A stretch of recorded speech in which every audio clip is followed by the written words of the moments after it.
Iyi project ifite imyaka 2 tuzayikora mu gihe cy'imyaka 2 twizeye ko mu myaka 2 hazaba hari progress, hari step tugomba gukora gutera. Ni nayo mpamvu tuzengagingamo local authorities kugira nabo babone umukoro, babone n'ibyo twebwe tuyoborwa abayoborwa ibitubangamiye.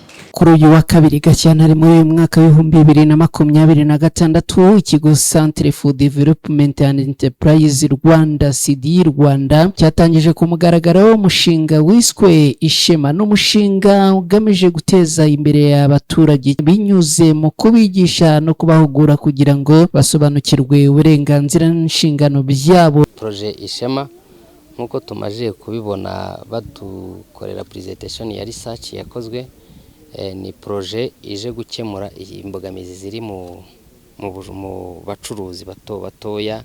Nicyo ije ifiteho target gukemura ibibazo barriers bahura bafite, ariko bidakuye yuko bafite inshingano bagomba kubahiriza nabo. Iyi projet ifite igihe cy'imyaka 2.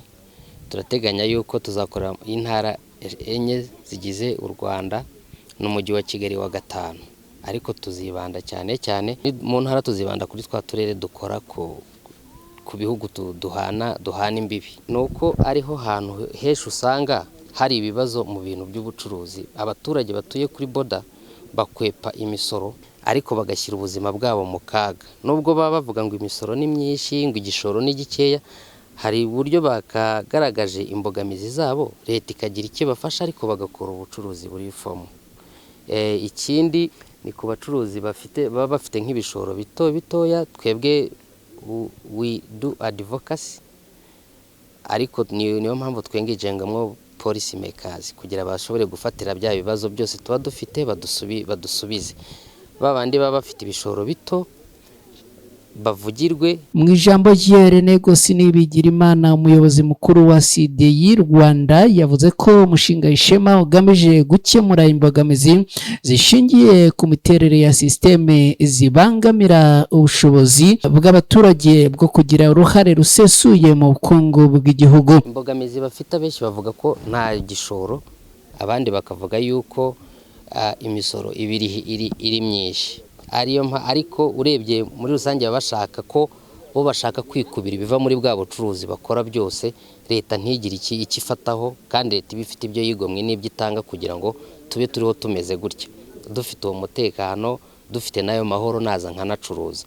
Bo bagashaka kwikubira bya bindi byose leta ikahahombera bitwaje ibyo ngibyo. Rero leta hari uburyo yabareba ikagira ikibafasha igabanya, bo bakava muri bwa buryo burefomo. Tuzakora training kwigisha no guhozaho, tubahugure, tubigishe mu workshop tuzagirana nabo, tubereke ibyiza byo kuba batari muri efomo, tubereke ibyiza byo gukora ubucuruzi bwemewe, tubereke nyine ibyiza bashobora gukora ibyo bahungukira, kandi naho leta na igihugu cyacu nacyo cyakungukira, tugakomeza guteza imbere u Rwanda rwacu. Niyo mpamvu dufite muri iyi projet harimo part ya economic forum, aho tuzengagingamwo abo bantu bose, policy makers, abantu bo muri private sectors, civil societies, tugakora tukareba ese iki cyakemuka gute, iki kibazo cyakemuka gute. Eminsanze abaganwa ni program manager wa CDI Rwanda, aratubwira nawe impamvu bateguye uyu mushinga ndetse bakaba bagiye kushyira mu bikorwa. Mu by'ukuri impamvu twakoze kuri no project nuko twumvishe abenshi baba bafite icyo kibazo, sibyo? Kigendanye na barriers, gutangira business iracyari ikibazo, gutangira hari ibyo dusabwa, sibyo? Rero turi gusaba ko bakorohereza. Ishema ni umushinga uje kwigisha abaturage kugira ngo hakurweho inzitizi zibangamira iterambere ry'abaturage binyuze mu kubahugura ndetse no kubigisha. Ni umushinga uzakorwa binyuze mu bufatanye bwa Atlas Network, umuryango utegamiye kuri leta ukorera muri Leta Zunze Ubumwe za Amerika. Aya mahugurwa zitabirwa n'abafata ibyemezo, urwego rw'abikorera ndetse n'imiryango ya sosiyete sivile.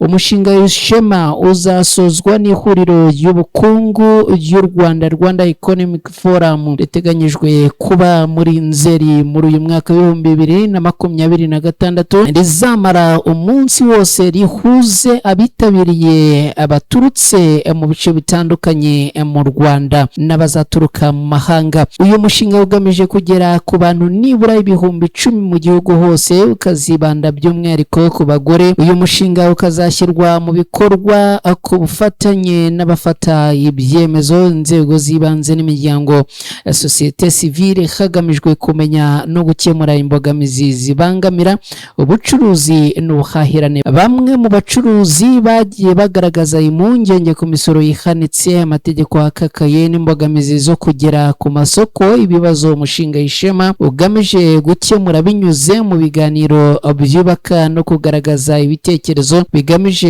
impinduka, no kuvuga advocacy. Uyu mushinga uzibanda kandi ku bagore n'abahinzi n'abacuruzi, urubyiruko rwihangira imirimo, ba nyir'ibigo bito n'imiryango ya sosiyete sivile mu gihugu hose. Ibendera TV, Mujyi wa Kigali.